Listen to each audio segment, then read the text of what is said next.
Today's Tuesday, February 3rd. We're going to call the Committee of Development, Planning, and Sustainability to order. Madam Clerk, could you take the roll? Present.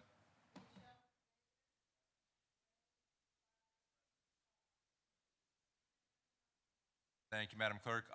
Please excuse Chair Santana. She is out on a family issue today. We have a rather light agenda, so we're just going to get rolling with it. And I guess we will start here with Ordinance 1451, 2025, which is an emergency ordinance designating the Cams Corners Bank Building, the former Cleveland Trust Company West Park branch, as a Cleveland landmark.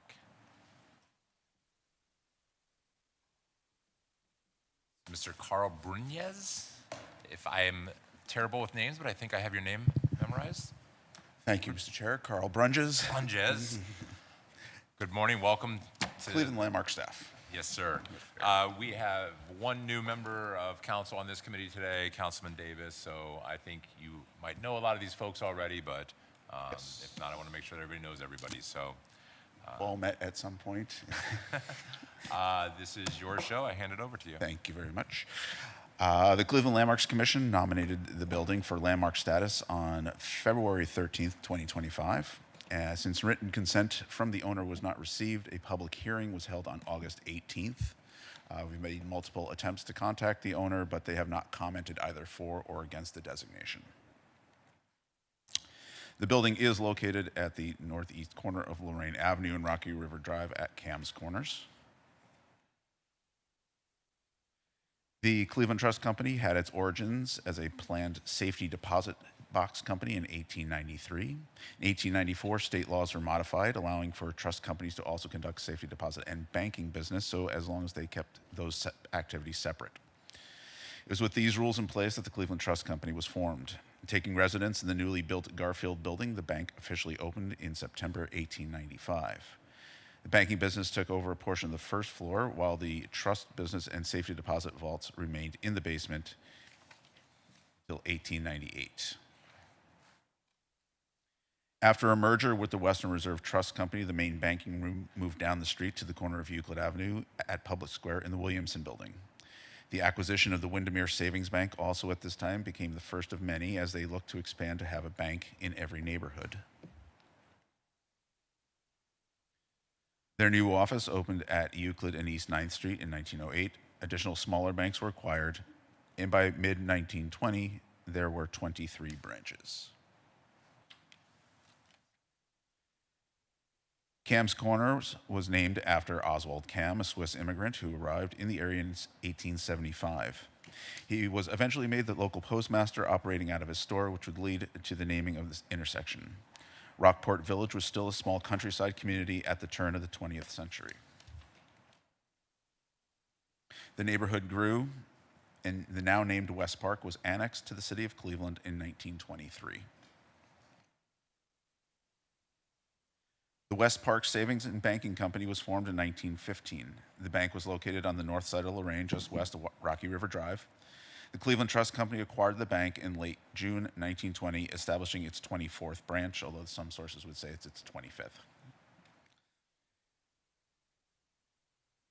Cleveland Trust Company continued to grow, and by 1926 there were 52 branches. A prominent location in the growing community was ideal.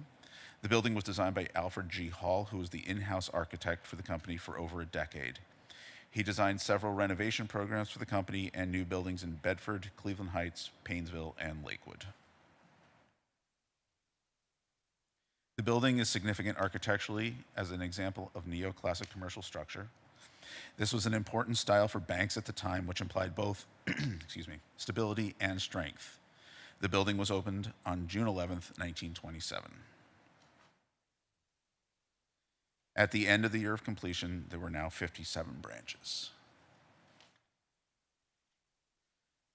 The building is constructed of limestone. Ionic columns flank the central entrance on Lorraine Avenue. Simple classic piers separate the bays, and a central classicized parapet rises above the entrance. A rear addition, likely for drive-through banking, was added in 1960. By 1977, there were 120 branches and $5 billion in assets. The name of the corporation was changed to Ameritrust in 1979, and the parapet was altered to remove the Cleveland Trust name. Ameritrust ceased to exist when it was acquired by Society National Bank in 1991. The building was restored in conjunction with the city's storefront renovation program. There's a view post that renovation. The O.B. McClintock Company was the successor to the McClintock Loomis Company and produced bank clocks of this nature from 1917 to 1949. This clock was previously installed at the First National Bank of Gettysburg in about 1926, which is pictured here. It was removed from that building after 1972. There is a twin to this clock in Hendersonville, North Carolina, which was installed in 1927. The building maintains its integrity, minus the removal of the lettering on the parapet, which is approaching 50 years on that change, and the addition of the clock.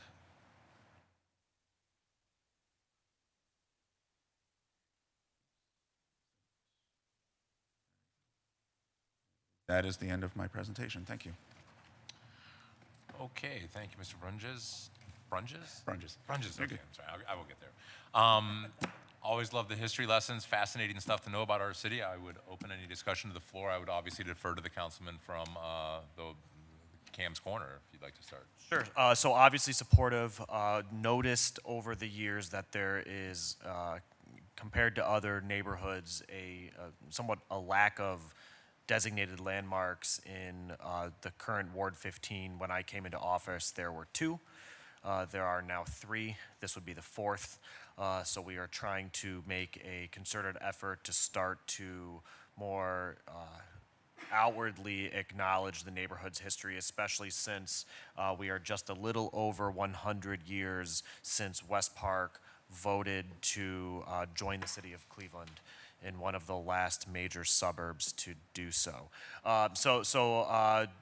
This is a great, beautiful building on a very prominent corner. I think a interesting aspect of the presentation is actually the clock, which is, as Mr. Brunges said, not original, but has become a bit of an icon of the neighborhood.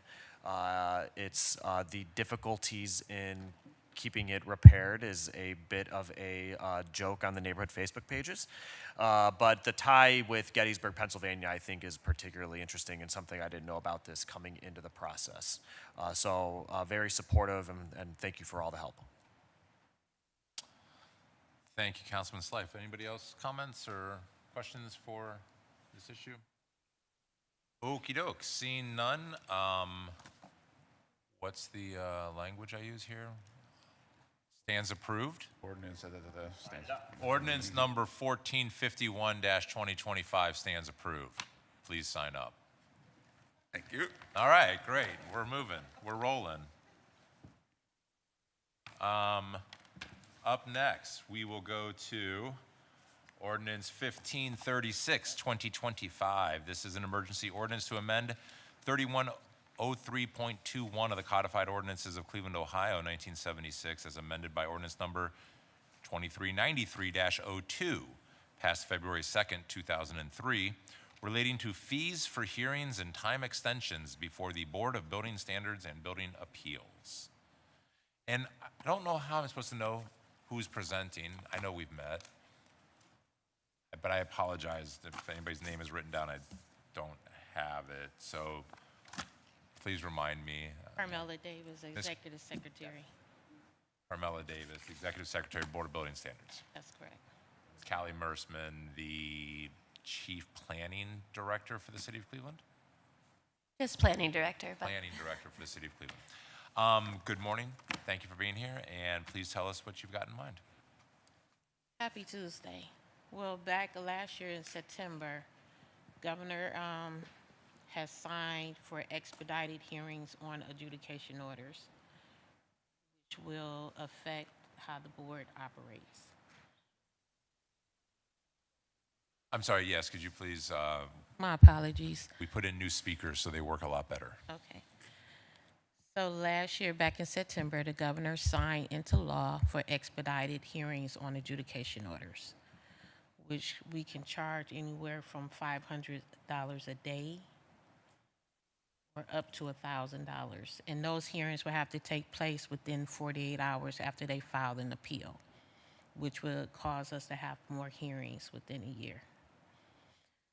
So with that, having discussion with the board members, since the fees for hearings hasn't been up since 2003, they raised the question about raising the fees for all hearings across the board. So currently, for single-family owner-occupied homes is $15. They propose to raise that to $20. For single-family non-owner occupied 2, 3, and 4 family dwellings to $65, which is currently $30 for 1, 2, and 3 family dwellings. On any structures 5 to 10 dwellings, $150. 11 dwellings and up, $250. Mixed-use commercial structures, $350. Permit extension, civil tickets, lead appeals, and any administrative order issued by the Division of Fire to $85. Product approvals and any other appeals to $75, and time extension appeals to $30. Okay. I did dive into some of the state law, and it sounds like the state wanted local municipal boards of building standards to offer faster appeals hearings and requiring us to make them available to appellants. However, if I understood it correctly, the state did allow municipalities to put the service fee for that appeal at a higher rate. So if you want your hearing within 48 hours, it'll be $500. And if you want to be in line with everybody else, that's where the other rates come in. Is that roughly correct, Ms. Davis? Yes, if they want to have an expedited hearing, only on adjudication orders. And for the benefit of everyone, what is an adjudication order? Adjudication order is anything that does not conform to the Ohio building codes, that they will have to have the board's approval for a waiver or variance to that code. Okay. So the Board of Building Standards tends to look at the interior of a structure. Board of Zoning tends to look at the exterior. That's the sort of layman's difference between the two. If somebody is cited with a violation of their interior building structure and they want to do it quickly, they can get a 48-hour hearing. It'll be $500. The rest of the updates are simply bringing us out of a 23-year cycle. And for owner occupants, I think this is important. If you are an owner occupant and you are appealing something, it goes from 15 to 20. They have the lowest increase, the smallest burden for our residents that live in the neighborhood. Previously, their appeal cost $15. Now it costs $20. The rest of the changes tend to go more towards investment property owners with the 2, 3, and 4 family dwellings, the 5 to 10, and 11 and up. That's correct. All right. Okay. Does anybody have any questions? I will go to Councilman Slife. Yes, I'm just curious, though not opposed, to how the $500 amount for the expedited was determined. I will say that I like that it's high because I don't like the idea that the state is sort of getting us into a pay-to-play model. So the fact that it is, if it were much lower than that, I would worry that it would become burdensome for us to manage the day-to-day and start to become problematic for people who aren't able or willing to go through such a process. But was there a way that we determined that $500 was the amount? Through the chair to Councilman Slife, that was put in the Senate Bill 6 legislation, the fees. Thank you. Yeah, that one was ordered by the state. Anybody else? Councilman Bishop, I think, was. Yeah. And then Yes, Mr. Chairman. So, what type of hearings are these fees? I mean, is there a certain type of hearing that these fees are associated with? Through the chair to Councilman Bishop, yes. So for your constituents that have violations of interior, exterior, lead,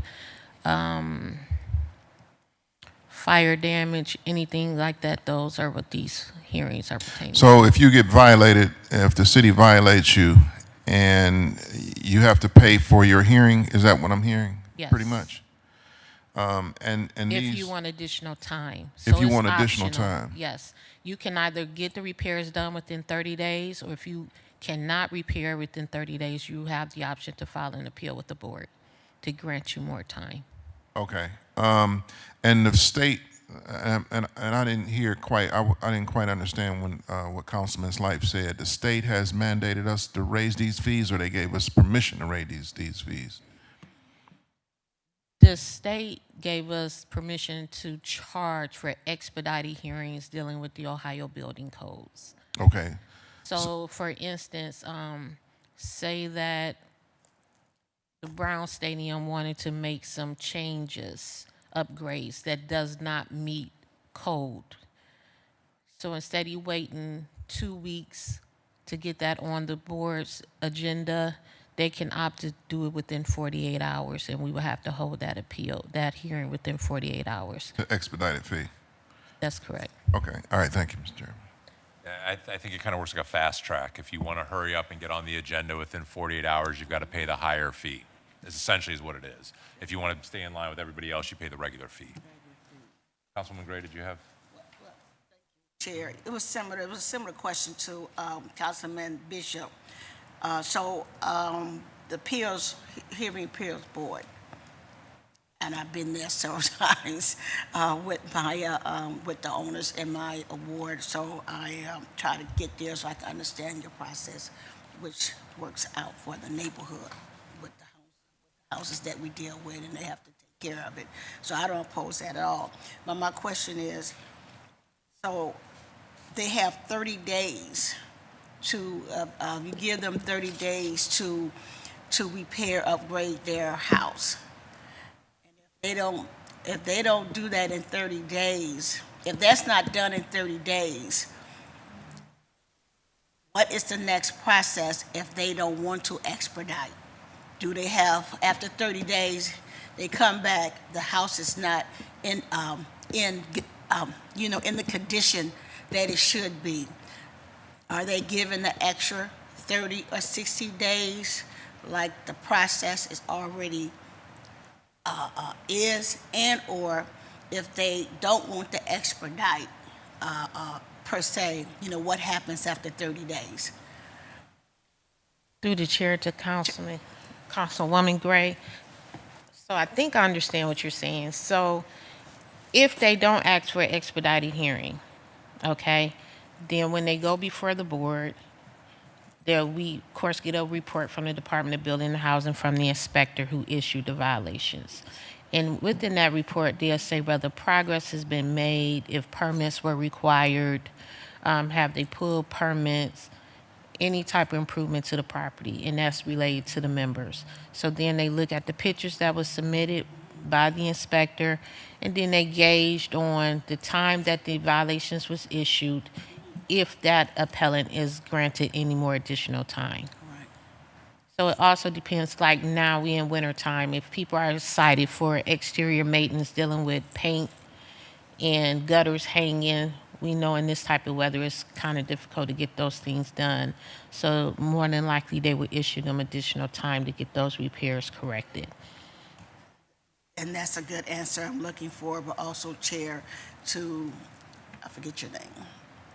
Davis, yes. Charge additional time if they need more time, since they already have a fee. Is there a fee Is there for it? additional? Yeah, it's additional charge for the 30 days, after the 30 days, if the house is not up to par? No, ma'am. Only time there would be an additional charge if the board granted them, say they granted them until February 2nd to get all the repairs done, and they didn't meet that deadline. They do have an option to file for an additional time extension, which will for another hearing, and they would have to pay an additional fee. That's the, what, $30 or $60? That would be for the time extension. Yes. That would be the $30 for additional time granted after what was already granted. Okay, all right, thank you, Chair. Thank you, Davis, appreciate it. I think it's often the case that people go to the Board of Building Standards looking for more time to complete repairs on cited problems. And you probably have more people looking for time than looking to speed up the process, or in my experience. So the expedited process is just something the state required us to do, but in order to get that, there's going to be a $500 fee. If you want to get in line with everybody else, we've just updated some of the basic filing fees. Anybody else, questions, concerns? Seeing none, 1536-2025 stands approved. Please sign up. Thank you. Thank you.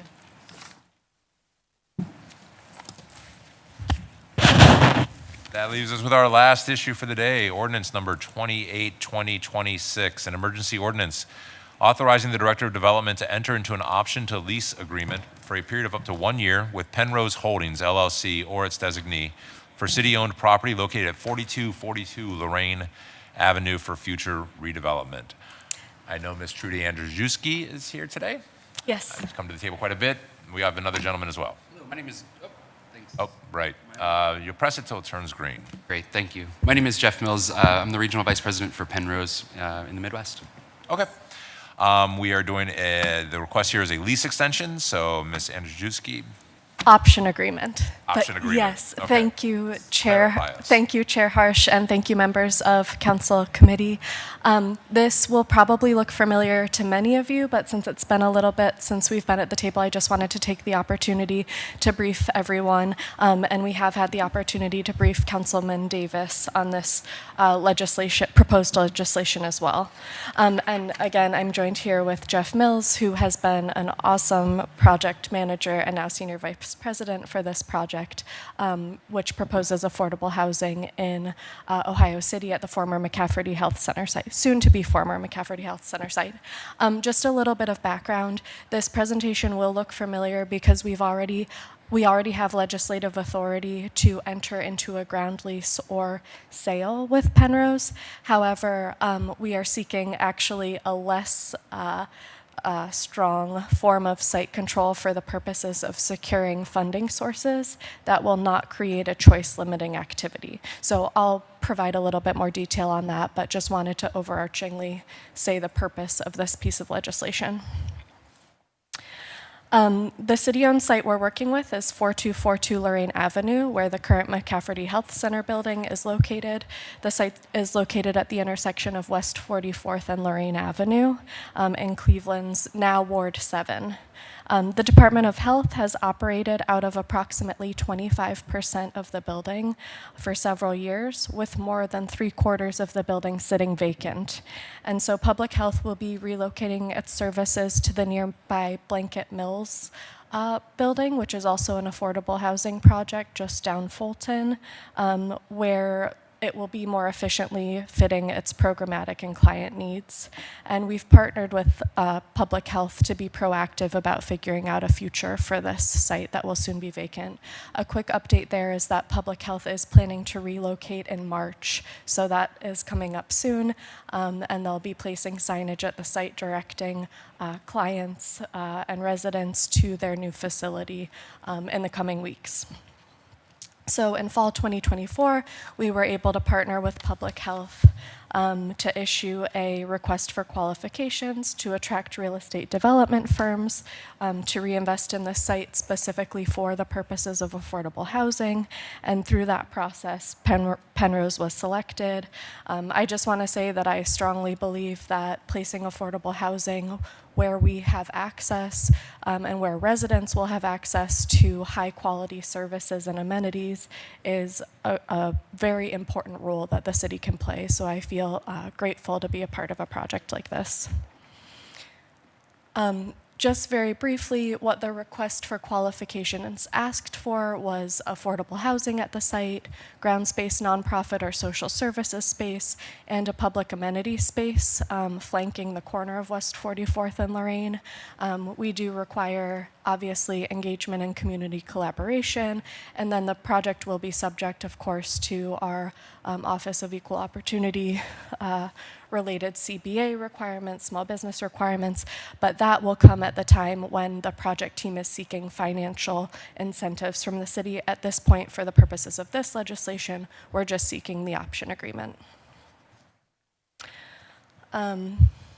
one more kind of contextual slide. In the words of our public health director, housing is health, and of course we believe that in our department as well, that providing high quality housing choice for all Clevelanders is a key component of equitable development. We were able to survey this specific area in advance of issuing the RFQ and found that nearly 40% of all renter households are spending more than 30% of their income at rent, on rent, and in immediately adjacent census tracts, that percentage increases to 45 and 52%. So there is a very clear need for this type of affordable housing at this specific location. And we also did facilitate some pretty extensive community engagement in advance of issuing the RFQ. So that included partnerships with nearby stakeholders, including the Spanish American Committee, the May Gadugan Center, the Westside Catholic Center, and the Young Latino Network, as well as kind of standard avenues of working with Ohio City Inc. and neighboring block clubs.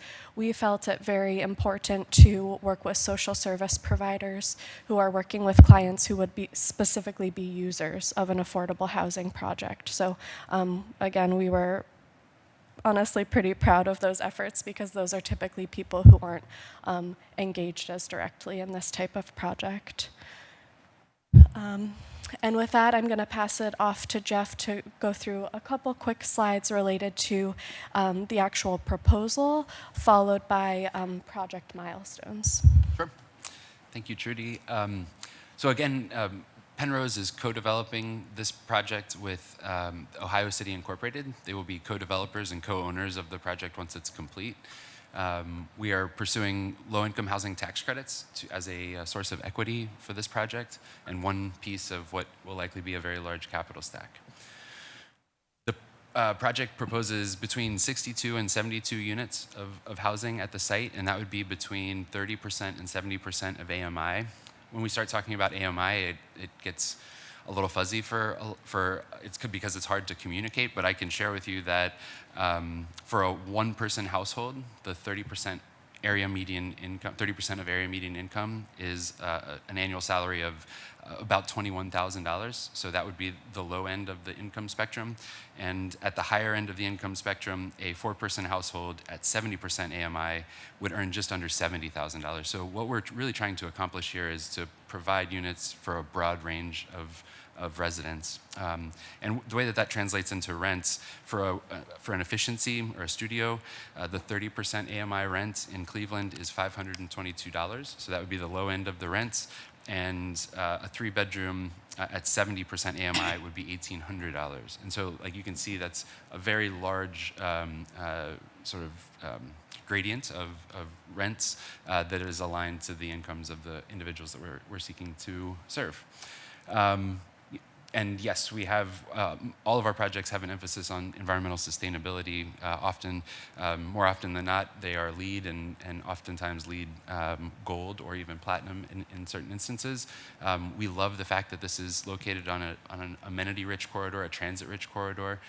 We see this as a transit-oriented development in addition to an affordable development and in addition to a mixed-use development, right? Because we're also going to have office space that Ohio City Incorporated intends to use for their organization. There will be programmed community spaces. We hope that this is permeable with the community, so folks feel like it's a part of the community. They can use the community spaces. We're proud of our of our team. Penrose and OCI as the developers. City Architecture is obviously a local architecture firm. John G. Johnson would be the general contractor here locally in Cleveland. And we use an owner's rep company called Innova Services. We manage our properties through our sister company, Penrose Management Company. So we are long-term owners and operators in the neighborhood.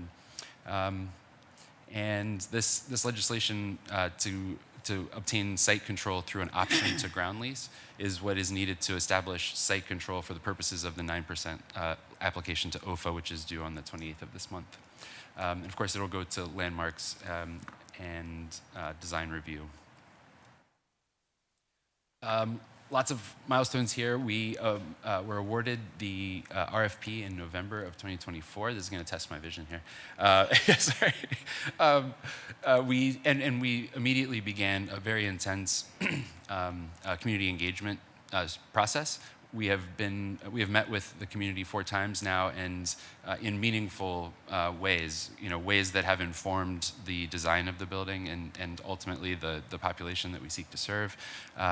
Last night was our 4th, and it was lovely to see everybody again. We have completed a series of due diligence items, including a phase 1 environmental review, a market study, and have been working with the city on site control. Other due diligence includes phase 2 and geotech reports. The Cleveland Landmark staff came out for a site visit, and we have had our conceptual design review meeting with the city. We also have been to Landmarks, a commission meeting, and have requested the demolition. And we've been to PetBot as well. So lots of engagement here, and hopefully advancing this project forward to a successful LIHTC award in May of this year. If that occurs in May of this year, then from June of this year until March of next year, we would be advancing our architecture from conceptual design to schematic design and design development. We will be spending a tremendous amount of effort on securing the financial resources that are needed to close the gap on a project like this, and aim to have a closing in April or May of 27, which puts our construction completion out into 28 in September, and our 100% occupancy milestone into 2029. So it's amazing how long the tail of these projects can be, but ultimately an incredible asset for the neighborhood and for OCI and us. Thank you, Jeff. And I'll just wrap us up by saying apologies that 2 slides ago I had a little error. I hadn't updated the presentation from last time. We do have site control, sufficient site control for the purposes of the 9% application. This option agreement will allow us to secure over $1 million that is already awarded from the Federal Home Loan Bank. And that option agreement is a level of site control that does not trigger a choice-limiting activity. So we're really requesting, we already have site control and the ability to either ground lease or sell the property to Penrose. This option agreement is a different form of site control that allows us to secure that over $1 million that's already awarded for the project. All right, thank you. I understand that these are very complicated development projects when you're working with a local development corporation, the nonprofit world, the city, and trying to line up all your ducks is sort of a never-ending task of rearranging to make everybody happy. Just a couple questions, then I'll open it up to the committee. Through me, will this be your first application for LIHTC for this location? No, it will not. No, it'll be our second. Okay. I asked that because a lot of times the first round does not go as planned, and it is the second round where awards are actually won. You've done your scoring for this project, and you feel good looking at the rest of the state in terms of the applications that are coming in this year? It's always hard. So the qualified allocation plan is a set of rules that OFA uses to score all the developments for 9% awards, and that changes every 2 years. And so this is the first year of a new QAP, and so it's hard. There's no scores to benchmark against in this particular QAP. That said, there's a new way of, OFA has a new way of creating the competition, and now we're only competing essentially against projects in the northeast of Ohio. They've broken it up into regions this year. So we're competing against that. They've thrown in another wrinkle about urban and rural counties and how they're going to make awards in different population pools, I'll say, like senior versus general occupancy. That's a long way of saying we believe that it does score strongly, but it's hard to tell because we don't have any data to benchmark that against on this QAP. And I will just add, Chair Harsh, there are very few geographies in the city of Cleveland that score well in the QAP typically. This location scores extraordinarily well. Yeah, we applied for LIHTC and for a project in my ward, and the developer told me up front, he said, there's a chance we don't get this, that we may not score.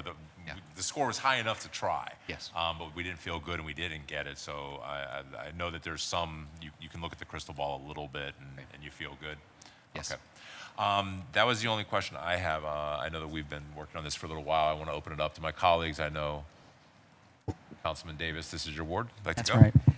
Thank you, Chair. Through the chair to the Assistant Director, Mr. Mills, thank you for being here. This is really a marquee project for the neighborhood. I mean, we are very excited to have these 60 to 74 units of affordable housing in this amenity-rich area, making sure that there remains homes for folks of every background in our diverse and thriving community. It's very exciting.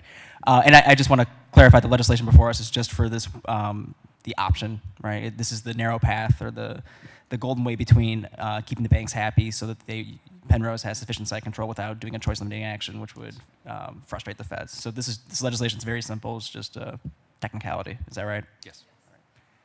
Just want to say thank you again. Thank you for meeting with me multiple times. Thank you for clarifying that incredibly complicated thing that I think I summed up pretty good in one sentence. And thank you for your continued community engagement because Ohio City really wants to talk about this, and we're excited to see where it goes. Yeah. Thank you, sir. Right, so there's always the threading of needles. Oh, go ahead, Councilwoman Gray. Thank you. Thank you. Yeah, I agree with this project. It's amazing. In my ward, we're trying to get some developers to buy and hoping that process go through as well. So, but my question is, you're not going to, this building is not going to be torn down. You're just going to renovate it and rehab it to extend, put the units in it. A chair to the team. Through the chair to Councilwoman Gray, thank you. The building is proposed to be demolished. It's set back on the site in a way that does not, what is the word, like make the most of the existing site. And so we'll pull the building forward a little bit and also wrap the site in order to get sufficient units on the site.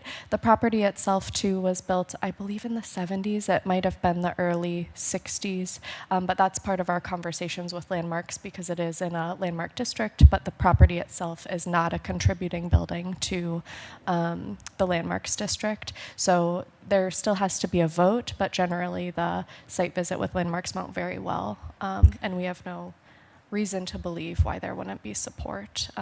But a new construction building will much better take advantage of the site.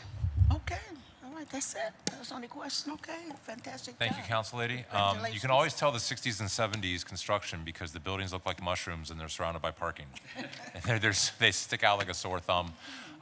This building has obviously got way more parking than any will ever need for residential and a very inefficient use of the land that it sits on. So as Cleveland strives to encourage density and inclusivity, I look forward to seeing this project move forward in accomplishing both. So anything else?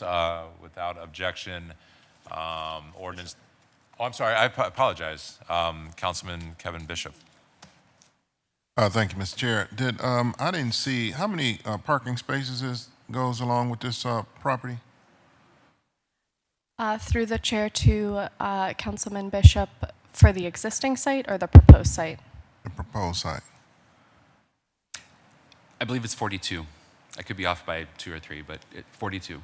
42 spaces? Yes. And that said, also, the project will still need to go through the final Planning Commission approval. So that is to be finalized, but that's what's proposed right now. So it's 62 units out?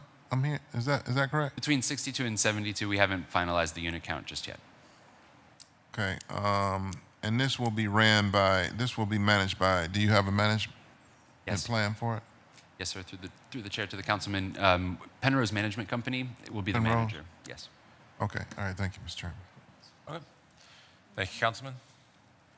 And I believe okay, that'll wrap us up. All right. Without objection, then, ordinance number 28-2026 stands approved. Please sign up. Thank you very much. Thank you All the very best in this much. project.